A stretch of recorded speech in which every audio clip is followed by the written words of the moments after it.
مولا کائنات شیر خدا علی المرتضی، کیا بات ہے اس شیر خدا کی بھی۔ کتب حدیث میں سب سے زیادہ فضیلت کی حدیث ہے مولا علی شیر خدا کی۔ کیا شان پائی ہے، کیا مرتبہ پایا۔ 9 سال عمر تھی جب کلمہ پڑھا تھا۔ ویسے میرا تو خیال یہ ہے کہ یہ شروع سے کلمہ پڑھتے تھے اس لیے کہ پلے ہی حضور کی گود میں ہے۔ 9 سال کی عمر تھی جب باقاعدہ حضرت علی نے کلمہ پڑھا۔ 9 سال کی عمر۔ اللہ کے محبوب نے نہ کل صحابہ کو بٹھا کے کہا، اپنے کل رشتہ داروں کو، اہل قریش کو، کہ میں اللہ کا رسول ہوں تو کون کون میرے ساتھ چلے گا۔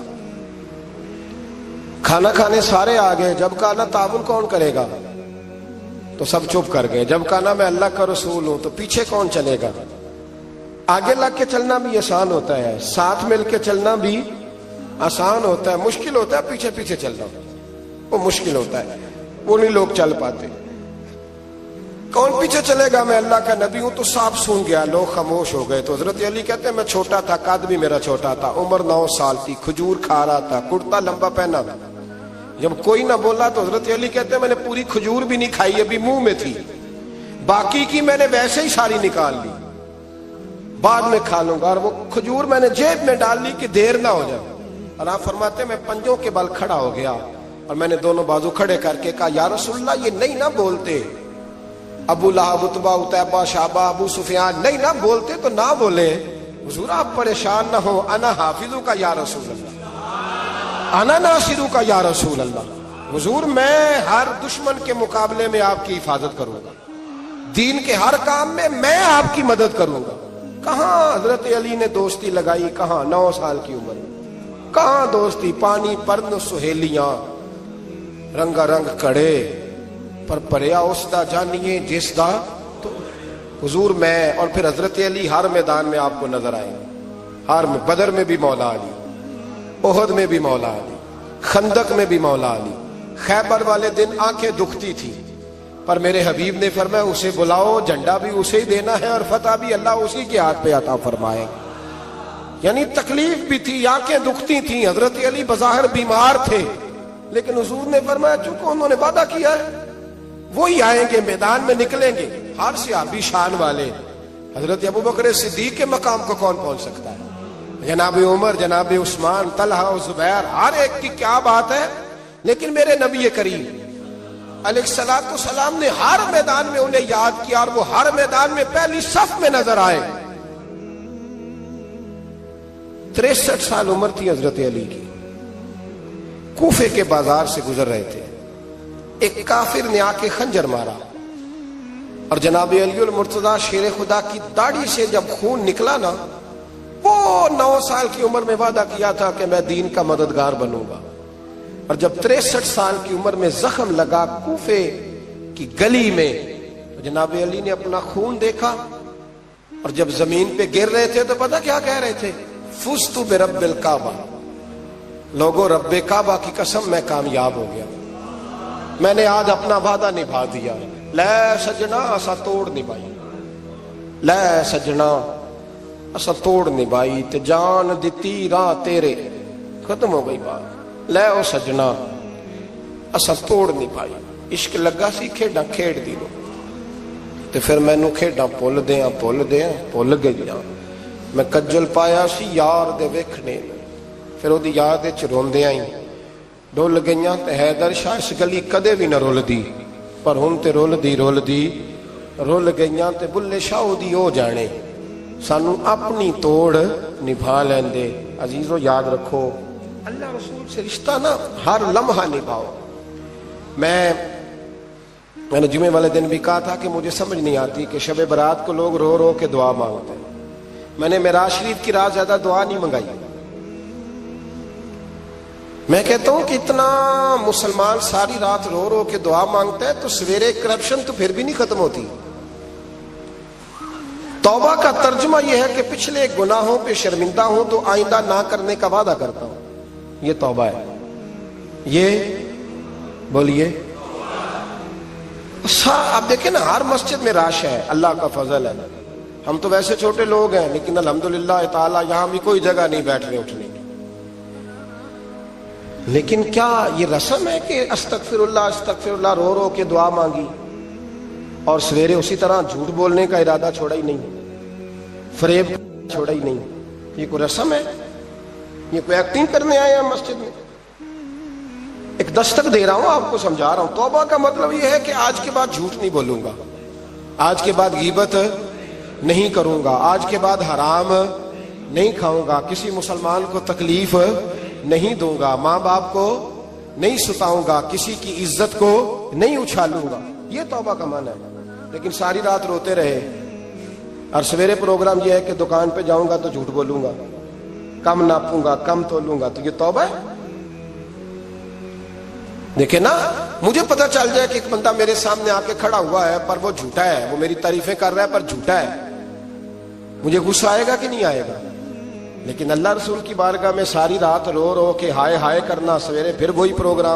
میرے رسول کریم نبی رحمت علیہ السلام، مکے کا زمانہ اسلام پر غربت تھی، کمزوری تھی. قبیلہ زبید کا ایک شخص مکے آیا، زبیدی. ایک مکے میں منڈی لگتی تھی، اس کا نام تھا حضورہ. یہ جو حضورہ منڈی تھی، اس منڈی پر ابو جہل کا قبضہ تھا. آج کل تو نہیں قبضہ ہوتا منڈیوں پر کسی کا، حضورہ نامی منڈی پہ نا ابو جہل کا قبضہ تھا. اونٹ بڑے خوبصورت تھے، شاندار تھے. اس نے کہا میں نے بولی دینی. ابو جہل نے اعلان کیا خبردار کوئی بولی نہ دے. بڑی دور تھا قبیلہ زبید، وہ آدمی واپس لے جا نہیں سکتا تھا، مجبور ہو گیا. ابو جہل کہنے لگا چوتھا حصہ قیمت دوں گا اور اونٹ تمہیں دے کے جانے پڑیں گے، یعنی اگر لاکھ کے ہیں تو 25,000 کے دو. بندہ بڑا پریشان ہوا، چودھریوں سے بات کی تو کہنے لگے بدماش بڑا ہے، ہم شریف لوگ ہیں. شریف اور بزدل میں، بزدلی کو شرافت کا نام نہ دو، پکی بات کر رہا ہوں. شریف اور بزدل میں شریف ضرور بنو پر بزدل نہ بنو. جی ہم جی شریف لوگ ہیں جی، وہ کیا مطلب؟ کوئی پاس نہ آیا. وہ بیچارہ نہ کونے میں بیٹھ کے رونے لگ گیا. کہنے لگا میں کدھر جاؤں یارو، میں واپس بھی نہیں لے جا سکتا، اور چوتھے حصے میں دے کیسے جاؤں، اتنا نقصان. وہ رو رہا تھا تو کہیں حضرت زید بن ارقم نے سن لیا. آپ فرمانے لگے کیوں روتا ہے؟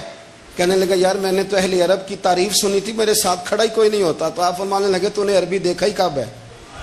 اگر کائنات کا حسین و جمیل عربی دیکھنا ہے تو جا حرم مکہ میں بیٹھا ہے. مکھ چند بدر شاشانی ہے تے متھے چمک دی لاٹ نورانی، کالی زلف تے اکھ مستانی، مخمور اکھی ہیں نا مد بریاں سبحان اللہ. ما اجمل کا ما احسن کا ما اکمل، کتھے مہر علی تے کتھے تیری ثنا، مشتاق اکھی کتھے جال. تو نے دیکھا کب ہے؟ اگر عربی دیکھنا ہے نا تو وہ بیٹھا ہے. جا کے حرم میں ٹیک لگائے، مظلوموں کے والی، غریبوں کے ماوا، رسول رحمت. ایک سادی سی چادر اوڑے حضور بیٹھے تھے. وہ زبیدی کہتا میں آیا، نبی کریم کو بات سنائی. حضور فرمانے لگے این الجمل کا، او کدھر ہے تیرے اونٹ؟ عرض کی حضور وہ وہاں ہیں. فرمایا چل نا. حضور کوئی بولی نہیں لگا رہا، کوئی خرید نہیں رہا. ابو جہل گھنٹا پڑا، اس کے ڈر سے سہم گئے. حضور فرمانے لگے چل نا میں بولی لگاتا ہوں. اور دیکھو نرخ بازار محبت کا انوکھا ہو گیا، خود خریداروں شامل آ کے مولا ہو گیا. نبی کریم نے حضرت سعد بن ابی وقاص کو بلایا، حضرت عمر کو، حضرت ابو بکر کو، مدد کے لیے نہیں. حضور فرمانے لگے میری جیب میں پیسے تھوڑے ہیں، ظاہری طور پہ تھوڑے ہیں، ورنہ تو کائنات کے خزانوں کی کنجیاں حضور کے پاس. تھوڑے تھوڑے پیسے دو بھی بولی دینی ہے. سب سے پیسے لیے میں چلو بولی لگانے چلے. حضور آئے، اللہ اکبر، یہ میرے رسول کا طریقہ ہے. آؤ ذرا تھوڑی دیر کے لیے سوچیں. ابو جہل بیٹھا ہے بڑی مسند پہ، قربان جاؤں مدینے والے حبیب. وہ زبیدی کہتا اس کے کپڑے مہنگے تھے، حضور کے سادے تھے. اس نے بڑی پگڑی باندھی تھی، حضور کی سادی تھی. کہتے ہیں وہ آنکھیں اٹھا کے بات کرتا، مدینے والے نبی آنکھیں جھکا کے بات کرتے. وہ بولتا جاتا، حضور تھوڑے تھوڑے سادے سادے ٹھہر ٹھہر کے جملے بولتے. کہتے ہیں نبی کریم علیہ السلام اس کے ساتھ آ کے حضور بیٹھ گئے اور فرماتے ہیں میرے رسول کریم نے اپنا جبہ سیدھا کیا، پگڑی کو حضور نے سیدھا کیا اور فرمایا چل لگا بھائی بولی. اس نے لفظ بولے، پھر حضرت ابو بکر نے بولی دی، پھر حضرت عمر نے دی، پھر سعد بن ابی وقاص نے دی، پھر زید بن ارقم نے دی، پھر رسول کریم نے دی. وہ کہتا ہے جتنے میں بیچنا چاہتا تھا نبی پاک نے ڈبل میں میرے اونٹ خریدے، ڈبل میں اونٹ خریدے میرے رسول. سلام اس پر کہ جس نے دشمنوں کو بھی کبائیں دی، سلام اس پر کہ جس نے گالیاں سن کر دعائیں دی. اور میرے اعلیٰ حضرت کہنے لگے جاؤ جا کے اعلان کر دو، غم زدوں کو رضا مجدہ دیجئے کہ ہے بے کسوں کا سہارا ہمارا، بے کسوں کا سہارا. جاؤ غم زدوں کو رضا مجدہ دیجئے کہ ہے بے کسوں کا سہارا. رسول کریم صلی اللہ علیہ وسلم نے نا خریدا مال، اور حضور سید عالم وہاں سے نکلے، اور نکلتے وقت حضور فرمانے لگے ابو جہل تیری آج شکایت آئی ہے، آج کے بعد نہ آئے. مکہ سارا اس کے ساتھ ہے، حضور کی مخالفت ہو رہی ہے، 40 لوگ ہیں صرف کلمہ پڑھتے، اور دین کا کام دار ارکم میں قید ہو کے کرنا پڑتا ہے. لیکن جب ظالم کے خلاف نکلے ہیں تو پھر دار ارکم میں بند ہو کے نہیں، پھر میدان میں نکلے اور فرمایا آج کے بعد تیری شکایت نہ آئے. کہنے لگا جی بالکل نہیں آئے گی، میں آپ کو موقع نہیں دوں گا. حضور چلے گئے تو پیچھے سارے کافر اس کے گرد اکٹھے ہو گئے، کہنے لگے ہم پہ تو بڑا روب ڈالتا ہے، اب تجھے کیا ہوا، پانی پانی ہو گیا، تم کیا کون سا سانپ سونگ گیا، بولا ہی نہیں. کہنے لگا مجھے لات و منات کی قسم، جب مصطفیٰ کریم میرے پاس آئے تو ان کے ساتھ ایسی ایسی طاقتیں تھیں، نیزے تھے، برچیاں تھیں، بھالے تھے، مجھے لگتا تھا میں نے سی کی تو میرے ٹکڑے ٹکڑے کر دے. کہنے لگے جا پاگل ہو گیا، ان کے پاس تو چھڑی بھی کوئی نہیں تھی، وہ تو خالی ہاتھ ہیں، بکواس کرتا ہے، کچھ بھی نہیں تھا. کہنے لگا مانو نہ مانو، ان کے پاس بڑا کچھ تھا. اور اگلی بات جو اس نے کی وہ تاریخ میں محفوظ ہے، وہ تاریخ میں محفوظ ہے، وہ تاریخ میں محفوظ ہے، وہ تاریخ کا حصہ ہے. ابو جہل کہنے لگا اٹھتے ہی کہ مجھے لگتا ہے جب تک محمد ابن عبداللہ موجود ہیں یہ ہمیں ظلم نہیں کرنے دیں گے، یہ ہمیں کوئی زیادتی کرنے، تاریخ میں محفوظ ہے جملہ ابو جہل کا. کہنے لگا جب تک یہ موجود ہے ہمیں کوئی زیادتی کرنے. حضرت فرمایا کرتے تھے زندہ نبی کے ماننے والوں زندہ بن کے زندگی گزارو. زندگی زندہ دلی کا نام ہے، مردہ دل کیا خاک جیا کرتے؟ جو قومیں سر اٹھا کے جیتی ہیں وہ زندہ ہوتی ہیں. اس لیے اپنی زندگی میں حق کے خود اختیاری پیدا کریں، جینا سیکھیں، لڑنا سیکھیں، میدان میں رہنا سیکھیں. سہم کے وقت نہیں گزرے گا، ظلم سہنے سے بھی ظالم کی مدد ہوتی ہے. لہذا حق لینا سیکھیں، حق پر کھڑے ہونا سیکھیں، اپنے مزاج میں یہ باتیں پیدا کریں. مجھے خاتون نے پوچھا میرا بھائی کہتا ہے حصہ لے لے پھر میرے مرے کا منہ نہ دیکھنا. میں کہ پتر تو حصہ لائے نہ منہ ویکھی ہوتا، کوئی ضرورت نہیں، منہ ایسے ظالم کا منہ ویسے بھی نہیں دیکھنا چاہیے جو بہنوں کا حصہ کھا جائے. میں نے کہا تو منہ دیکھنے کی کوئی ضرورت ہے، یہ کوئی بلیک میلنگ ہے. ابا کہتا ہے حصہ لے لو منہ نہ دیکھنا. میں کہا بالکل نہ ویکھی، تو بلکہ آنکھ میں ویکھنا بھی نہیں چاہتی، تو ادھر رکھ، اللہ رسول نے مقرر کیا میرا حصہ. کیا فلسفہ ہے ہمارا؟ جو بات غلط ہے اس پہ لوگوں کو بلیک میل کرتے ہو. جائز بات پہ ڈٹنا سیکھو. آپ جب ڈٹ جاتے ہیں نا تو پھر اللہ مدد کرتا ہے، پھر اللہ تتنزل علیہم الملائکہ، پھر اللہ فرشتے بھی نازل کرتا ہے. حضور نے فرمایا جو جان کی حفاظت کرتے مر گیا وہ بھی شہید، جو مال کی حفاظت کرتے مر گیا وہ بھی شہید، جو دین کی حفاظت کرتے مر گیا وہ بھی، جو خاندان کی، اپنے گھر کی، اپنے بچوں کی حفاظت کرتے مر گیا وہ بھی. اتنا بڑا درجہ حضور نے بیان کر دیا ہے. تو کبھی بھی زندگی میں ظالم کے سامنے سرنگو نہ ہونا، کچے پلپلے ہونے کا کبھی بھی اظہار نہ کرنا، کھڑے رہنا. جو کھڑا رہتا ہے رب اس کے ساتھ رہتا ہے. اللہ سمجھنے کی توفیق عطا فرمائے. اسحاق نے بھی لکھا ہے، ابن حشام نے بھی لکھا، البدایہ والنہایہ میں بھی ہے.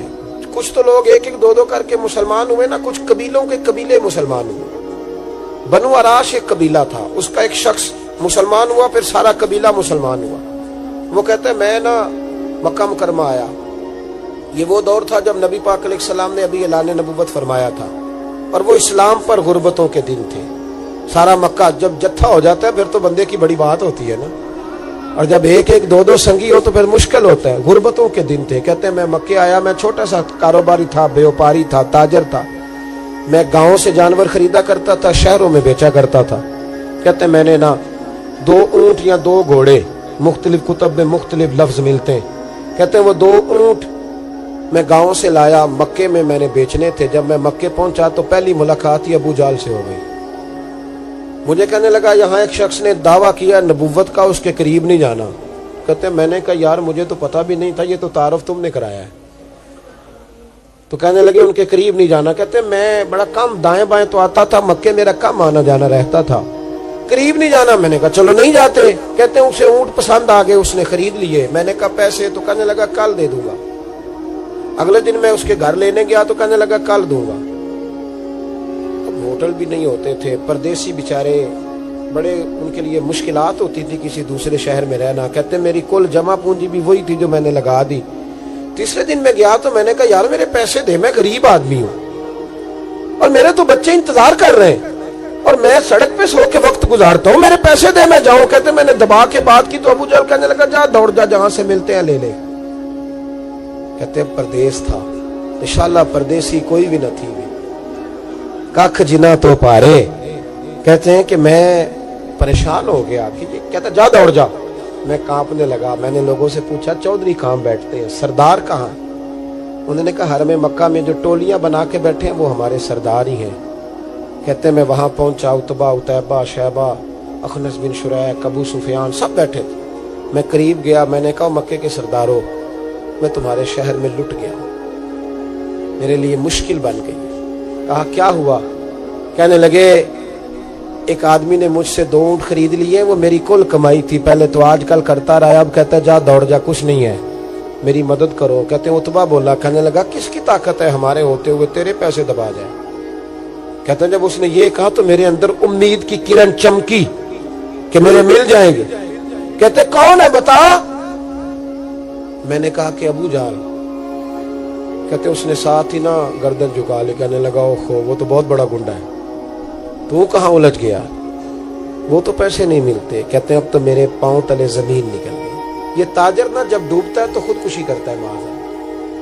اس لیے کہ جب کسی انسان کی کل پونجی, ایک تاجر کے ساتھ بہت سارے لوگ وابستہ ہوتے ہیں, یہ دولت کی محبت نہ سمجھیں اس کو, بہت بڑا الجھاؤ ہوتا ہے. اور ہمارے ہاں جب لوگ عروج پہ ہوتے ہیں تو سجن بھی بڑے ہوتے ہیں, اور جب انسان ڈوبنے لگتا ہے تو اس کا ہاتھ بھی کوئی نہیں تھامتا. ساری عمر یہ آٹا گد ہے, لکھاں کیتے نہیں پیڑے, وقت آیا ہی تے محمد بخشا, کوئی نہیں ہو بیٹھا نیڑے. آپ کو پتا ہے کوئی قریب بھی نہیں آتا غربت کے دنوں میں.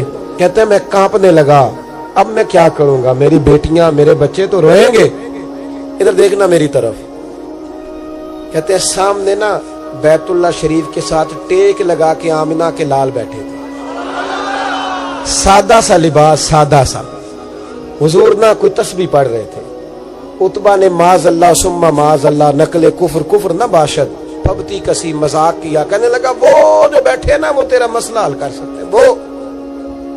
کہتے اس نے یہ کہا اور باقی ہنسنے لگے. مجھے سمجھ نہ آئی کہ بھیجتے بھی ہیں اور ہنستے بھی ہیں. انہوں نے تو معاذ اللہ مذاق کیا نا کہ آج کل تو بڑا سارا مکہ مخالف ہے, تو وہ کیسے جائیں گے, اور ابو جہل سب سے بڑا مخالف ہے. کہتے میں نا آہستہ آہستہ قریب گیا حضور کے. غریب آدمی ڈرتا ہے نا بیچارہ, وزیروں سے بھی پیروں سے بھی کامتا رہتا ہے. کہتے میں آہستہ آہستہ قریب گیا اور پیچھے جا کے بیٹھ گیا. میرا دل تھا کہ وہ فارغ ہو کے میری طرف دیکھیں گے, تب میں ڈر رہا تھا, سہم رہا تھا. لیکن کہتے میں قربان جاؤں, ابھی میں پورا بیٹھا بھی نہیں تھا کہ مدینے کے چاند نے میری طرف رخ پھیر لیا. حضور نے رخ پھیرا اور کہتے ہیں 2 جملے نبی پاک نے کہے تو مجھے یوں لگا جیسے پردیس میں مجھے میری ماں مل گئی ہو.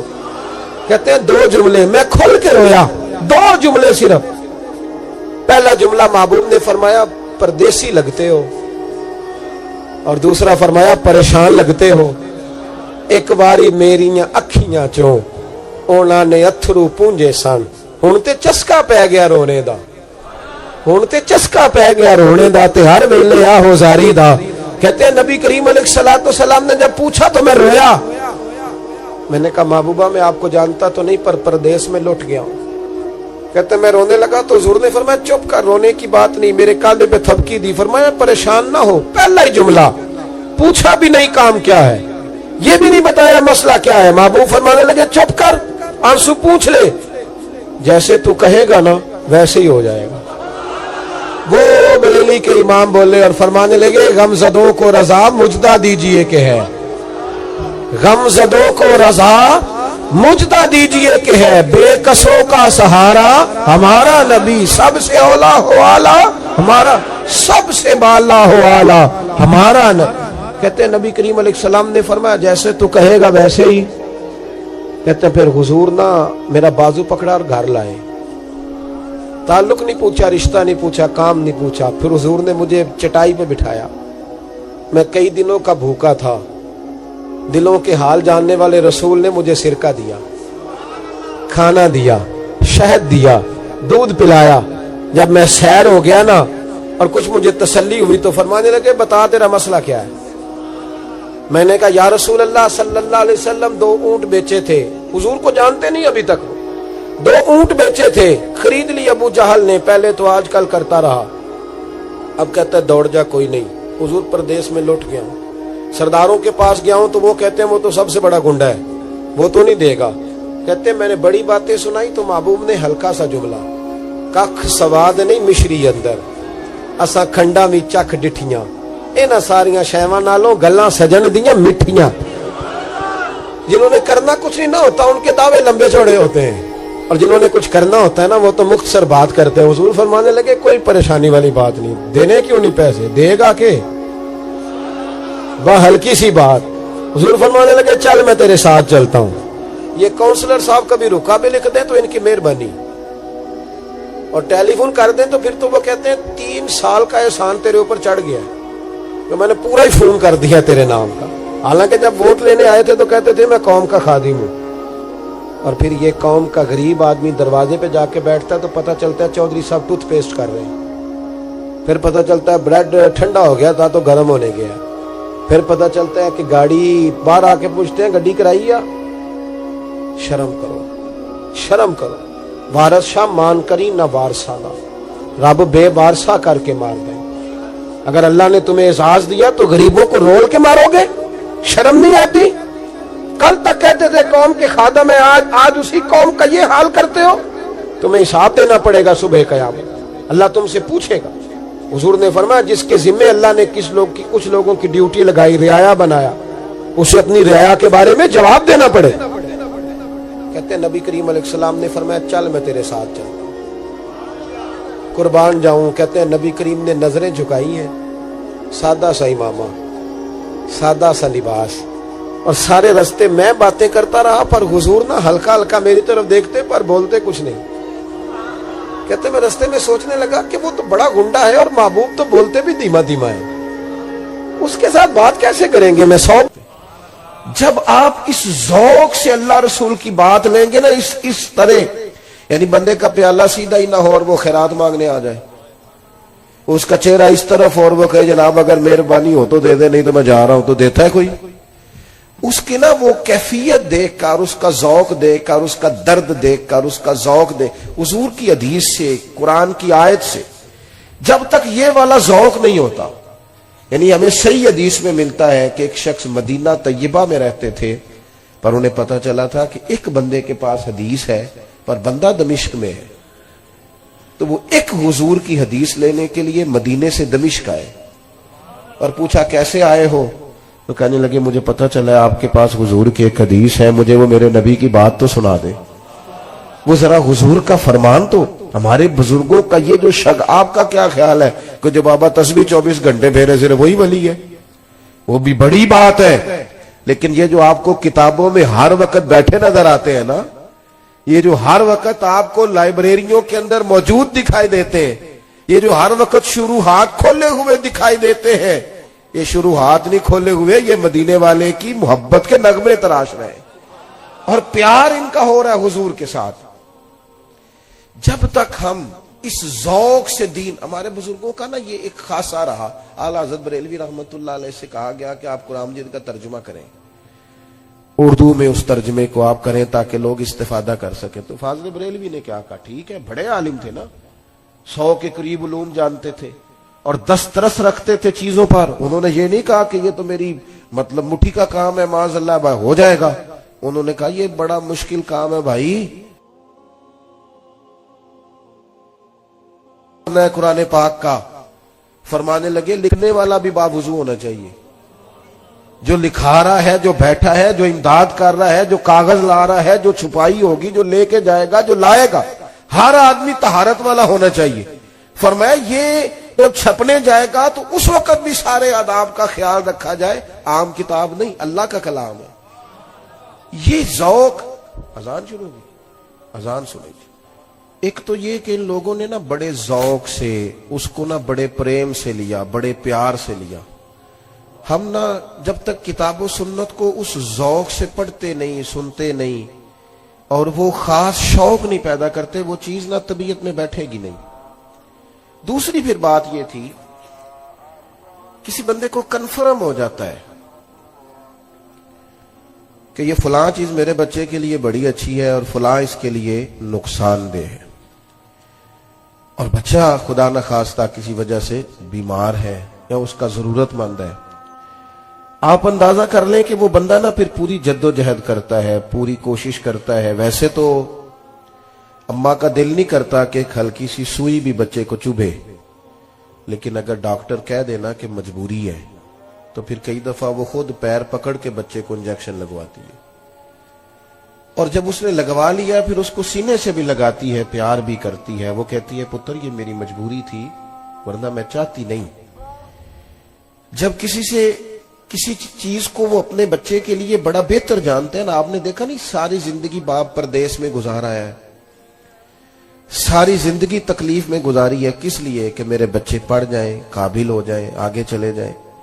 ہمارے بزرگوں کو چونکہ محبت اللہ رسول سے تھی تو جس شوق سے وہ دین کا علم پڑھتے تھے نا، پھر اس سے کہیں زیادہ ذوق کے ساتھ وہ دین کو پھیلایا بھی کرتے تھے۔ کسی بندے کے ساتھ بھی وہ اس طرح کا سلوک کرتے تھے کہ یہ بالکل بچہ ہے کیونکہ دین نہیں پڑھا ہوا، تو وہ اس کو جب سمجھاتے تھے، قائل کرتے تھے، تو ایک پیچھے درد ہوتا تھا، ایک پیچھے ذوق ہوتا تھا۔ آپ کی توجہ ہے میری بات پر؟ ہمارے ہاں باللہ ماشاءاللہ میری طرح کے لوگ چونکہ تقریریں کرتے ہیں تو روایتی پن موضوع چل رہا ہے، ایک آج کل وہی موضوع بیان ہوتا ہے اگلے دن، اور قوم بھی یہی چاہتی ہوتی ہے کہ میں نے جانا ہے تو فلاں عنوان پر تقریر ہوگی، اور پھر وہ 3 4 6 8 نقطے ہوں گے، اور اگر مولوی صاحب جوشیلے ہوں پھر تو کیا ہی بات ہے۔ اور جس طرح ہمارے ہاں اب علماء سے زیادہ جوشیلے نقیب مجلس ہوتے ہیں، تو اللہ کرے کہ وہ ایک جگہ ٹھہر کے نقابت کریں، ورنہ میری طرح کا بندہ تو ڈر رہا ہوتا ہے، وہ تھوڑا ادھر چلے جاتے ہیں، پھر تھوڑا ادھر چلے جاتے ہیں، پھر ایک اور بڑی خوفناک بات کرتے ہیں، کہتے تگڑے ہو جو میں جملہ دینے لگا، تو کئی دفعہ ڈر لگتا ہے کہ جملہ دینے لگا ہے کہ بم چلانے لگا ہے کوئی، تو کہہ جو تو نے کہنا ہے۔ آیات پڑھی علماء نے، احادیث پڑھی، کوئی اتنی زیادہ تو نہیں پریشانی کا انہوں نے اظہار کیا جتنی آپ پریشانی کا اظہار کر رہے ہیں۔ اور پھر بعض اوقات تو اتنی خوفناک صورتحال ہو جاتی ہے کہ میری طرح کا بندہ وہ بھی ڈر رہا ہوتا ہے کہ جب میں ہاتھ نہ کھڑے کیتے تھے پتہ نہیں انہیں تھے کی فتویٰ آئے گا، کیونکہ یہ تو کہہ رہے ہیں بھی تو تے عاشق ہی نہیں، تو ہاتھ ہی نہیں چکیا، کیا مطلب کس طرف چلے گئے؟ وہ کدھر گئی حدیث جس میں صحابہ فرماتے ہیں سروں پہ پرندے بیٹھے ہوتے تھے، ہلیں گے تو وہ اڑ جائیں گے، تو تے ہاتھ چکیے تو پرندہ رہندا ہے کہ گیا۔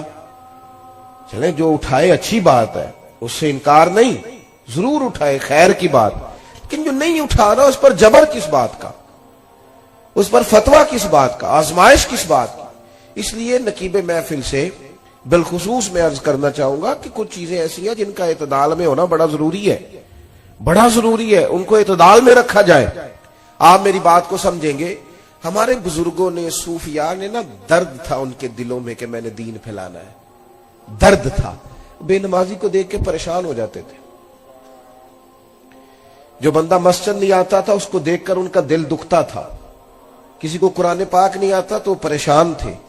حضرت باجزید بستامی رحمت اللہ علیہ دیکھتے کسی نوجوان کو کہ وہ دین سے دور ہے یا کسی گناہ میں ہے یا معاذ اللہ مسلمان نہیں ہے تو رو پڑتے، کہتے مالک تو نے کتنا خوبصورت بنایا ہے، اس سے وہ والے کام کرا جو اسے جنت میں لے جائے، ایسا نہ ہو کہ یہ جہنم کا ایندھن بن جائے۔ وہ درد تھا، اس درد سے انہوں نے دین پھیلایا، اس درد سے انہوں نے، کوئی نہیں چپتی تھی کتابیں اتنی تیزی سے اعلیٰ حضرت کے زمانے میں، لیکن وہ درد تھا جو انہیں بیٹھنے نہیں دیتا تھا۔ صبح لکھتے، شام لکھتے، مشقت کرتے، ایک آدمی سینکڑوں آدمیوں کا کام تنے تنہا کرتا، ڈیوٹیاں کی ان لوگوں نے۔ آپ کبھی آج ان کی کتابیں لوگوں سے پوری پڑھی نہیں جا رہی، بتاؤ کس طرح لکھی؟ اور وہ کتاب اس طرح نہیں ہے کہ 2 4 چیزیں ادھر سے لی، 2 4 ادھر سے لی، تو 5 کتابیں سامنے رکھی تو 6ٹھی بھی بن گئی ان میں سے، اس طرح نہیں ہے۔ وہ تو کام اس طرح ہے کہ ایک ایک جملے پر کئی کتب کے حوالہ جات ہیں۔ وہ اندر نہ، وہ کسی درویش نے کہا تھا پانی لوڑ نہیں ہڑا نو راہ برا دی، جب ہڑ آتا ہے نا، ہڑ جذبے کا، تو پھر وہ اپنا راستہ بنا لیتا ہے. میرے عزیز آپ یاد رکھیں گے ہمارے بزرگوں کی طبیعتوں میں صبح اٹھنا، سارا دن ڈیوٹی کرنا، سارا دن خدمت کرنا، جدوجہد کرنا، اور دل میں درد کا ہونا، ذوق ہونا کہ لوگ دین والے ہو رہے. او ماشاءاللہ ماشاءاللہ جانشین حضرت شیخ الحدیث صاحبزادہ حامد رضا صاحب بھی تشریف لے آئے.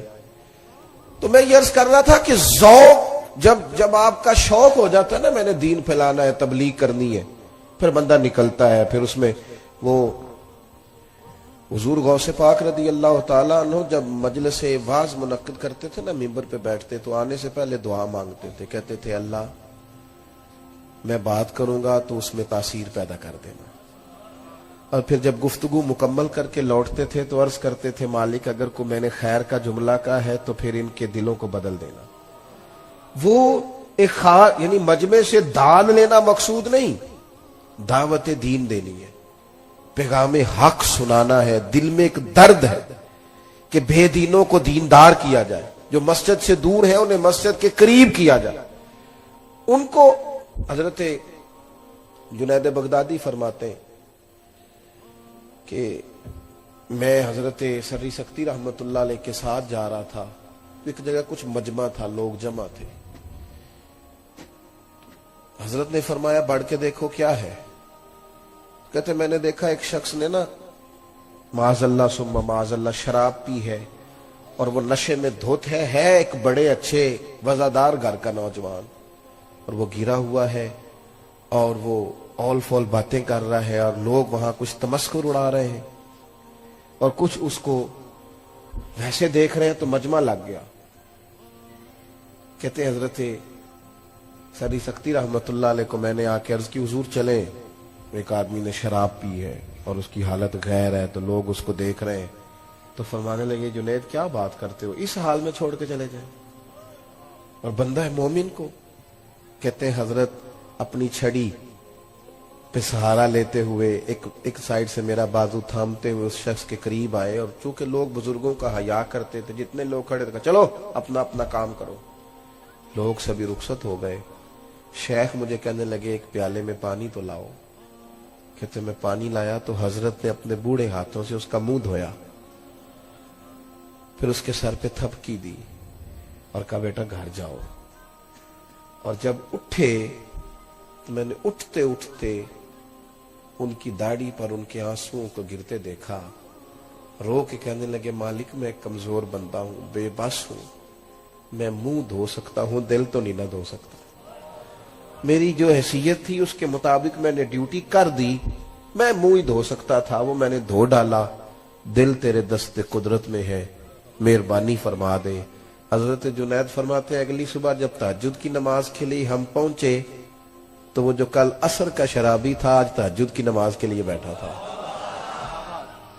تو کہتے پھر بھی کوئی بات نہیں جتلائی. جب ایک کونے میں بیٹھ گئے تو جوان اٹھ کے آیا اور حضرت کے گھٹنے پہ ہاتھ رکھ کے رویا. کہنے لگا بابا تیری دعا میں بڑا اثر ہے، کل تو نے منہ دھویا تھا تو کریم رب نے دل بھی دھو ڈالا ہے، کرم ہو گیا ہے. ہمارے بزرگوں کی جو تبلیغ تھی ان کا درد تھا، انہیں سونے نہیں دیتا تھا. وہ درد وہ لے کے نکلے نا. سب جانتے تھے مدینہ طیبہ میں تدفین اور جنت البقیع کی سعادت کتنی بڑی بات ہے، لیکن نکلے نا صحابہ. وہ کبھی کسی شہر میں کبھی کسی شہر میں، تیری تلاش میں پھرا میں جنگل پہاڑ اور دشت میں. کس ذوق سے انہوں نے، داتا صاحب بھی سیدزادے ہیں، شہزادے ہیں، اولاد رسول ہیں، ان کا گھر میں بھی ان کے لیے بڑا اعزاز تھا. پر راوی کنارے آ کے پتے کھانے کی کیا ضرورت تھی، ہندوؤں سے روڑے اور پتھر کھانے کی کیا ضرورت تھی. پر تیری تلاش میں پھرا میں جنگل پہاڑ اور دشت میں. اب اس منایا جا رہا ہے خواجہ اجمیر کا، اور منوں کے حساب سے لنگر پکتا ہے، ورنہ تاریخ تو یہ ہے کہ خواجہ صاحب یہاں خیمہ لگاتے تھے تو کہا جاتا تھا اکھیڑو تو وہ آگے جا کے لگا لیتے تھے. ان سے کہا جاتا تھا اٹھاؤ تو وہ ادھر جا کے لگا لیتے تھے. ان سے کہا جاتا تھا یہاں سے اٹھاؤ، وہ بیٹھے رہے. انہوں نے ڈیوٹی کی، کام کیا. ان ساری تیز آندھیوں کے بیچ انہوں نے اذان پڑھی، اور اتنی پڑھی کہ اس اذان پر نمازیوں میں خواجہ قطب الدین بختیار کاکی بھی آئے، انہی نمازیوں میں بابا فرید بھی آئے، انہی نمازیوں میں ناگپور کے درویش بھی آئے اور پھر انہی نمازیوں میں سلطان شہاب الدین غوری. تو دعوت اس طرح دیتے ہیں, تبلیغ اس طرح کرتے ہیں کہ وہ بالکل آئے ہی نہ. میں رمضان شریف سے ایک جمعہ پہلے ممبر کی طرف بڑھ رہا تھا تو ایک جوان نے نا میری ویسٹ کوٹ کی جیب میں رکا ڈالا. تو میں نے, سوال ہوگا یقیناً گفتگو شروع کرنے سے پہلے, وہ میں نے رکا کھولا تو کہنے لگے پیر صاحب اے ہن اسی نہ کچھیاں نمازیاں بھی مسیتے ہونے تے پکیاں نو آکھیا جے ذرا سانو گھورن نہ زیادہ. یہ بڑا گھورتے ہیں اور اندر آتے ہی یہ کہنا شروع کر دیتے ہیں فصلی بٹیرے بھی آ گئے نے, چونکہ اتھے میری جگہ اتھے میں روز بہنا تو تے 1 مہینے لی آیا. نہ ایسا کریں, اللہ کے حضور دعا کیوں نہ کریں کہ جو آیا ہے رب اس پہ فضل فرمائے اور وہ آ جائے. تھوڑی گنجائش کیوں نہ دے, تھوڑا پیار کیوں نہ کرے. یہ جوان کوئی غیر نہیں ہے, اپنے ہیں. نہیں ہے ان کے چہرے پہ داڑھی اور نہیں ہے ان کے سر پہ پگڑی, لیکن میں نے کلین شیو بچوں کو بھی حضور کی نعت پہ روتے دیکھا ہے. میں نے انہیں بھی اسی درد کے ساتھ, اسی ذوق کے ساتھ محبوب کی یاد میں تڑپتے دیکھا ہے. اس پر کو کسی کا قبضہ ہے کہ میں پگڑی داڑھی والا ہوں تو میرا قبضہ ہو گیا؟ ہمارے صوفیاء کا, اللہ والوں کا خاص اسلوب دعوت رہا. وہ زازان نام کا گویہ تھا نا, تو بڑی سریلی آواز تھی اور بڑی دور دور سے لوگ آتے تھے. تو حضرت عبداللہ ابن مسعود گزرے, آپ کے کانوں میں آواز گئی تو کھڑے ہو کے پتہ کیا, تنقید نہیں کی. ہمارے ہاں تو ہو نقد ہے تنقید اسی وقت. دیکھو جناب کیا تماشے لگے ہوئے, اس قوم نو حیا ہی نہیں, یہ نہیں ٹھیک ہو سکتے, ان کا کچھ نہیں ہو سکتا. حضرت بھی گزرے, محفل ٹھیک نہیں تھی اور اس کی آواز کانوں میں آئی تو اس پہ تنقید بھی ہو سکتی تھی. لیکن حضرت عبداللہ ابن مسعود کون؟ محبوب نے فرمایا اس سے قرآن سیکھا کرو, یہ عبداللہ اسی طرح پڑھتے ہیں جس طرح میرے اوپر نازل ہوا تھا. اور درخت پہ چڑھے ہوئے تھے حضرت عبداللہ ابن مسعود مسواک لینے کے لیے, تو پنڈلیاں کچھ پتلی پتلی تھی. تو بعض لوگ دیکھ کے مسکرائے کہ دیکھو کیسی چھوٹی چھوٹی ٹانگیں. تو محبوب نے فرمایا میرے عبداللہ کی پنڈلیوں پر تم ہنستے ہو, یہ تمہیں قیامت میں پتہ چلے گا ان کی قدر کیا ہے, ان کا اعزاز کیا. اتنا بڑا آدمی. حضرت عبداللہ ابن مسعود قریب سے گزرے تو کانوں میں آواز گئی اس شخص کی, ذرا رک گئے اور ایک ٹھنڈی آہ بھری, فرمانے لگے کتنی سونی آواز ہے, کاش یہ قرآن پاک پڑھتا. میں اس سے زیادہ نہیں. تنقید کئی دفعہ کریں تو وہ کہتا ہے جا تو اپنا کام کر. فرمایا کتنی خوبصورت آواز ہے, کاش قرآن, یہ کہہ کے چلے گئے. وہ فارغ ہو کے نکلا تو وہاں جو لوگ موجود تھے نا, انہوں نے اس سے کہا او اللہ کے بندے آج پتہ کیا ہوا ہے؟ اس نے کہا کیا ہوا؟ کہنے لگے حضرت عبداللہ ابن مسعود کو جانتے ہو, صحابی رسول صلی اللہ تعالی علیہ وسلم؟ کہا ہاں. کہنے لگے آج گزرے تھے, کیا ہوا؟ تیری آواز ان کے کانوں میں گئی, ان کے لہجے پہ عجیب سا اثر دیکھا اور ٹھنڈی آہ بھر کے انہوں نے کہا کاش وہ قرآن پاک پڑھتا تو اس آواز میں کتنا اور حسن اللہ پیدا کرتا. وہ بندہ چند منٹ وہاں کھڑا رہا, کسی نے تقریر نہیں سنائی, کچھ بھی نہیں کیا, وہیں کھڑے رہے. کہنے لگے تمہیں گھر کا پتہ ہے ان کے؟ گھر کا پتہ ہے؟ کہ جناب پتہ ہے. کہاں ہے؟ فلاں علاقے میں, فلاں گلی میں, فلاں محلے میں. دوڑے گئے, دروازے پہ دستک دی.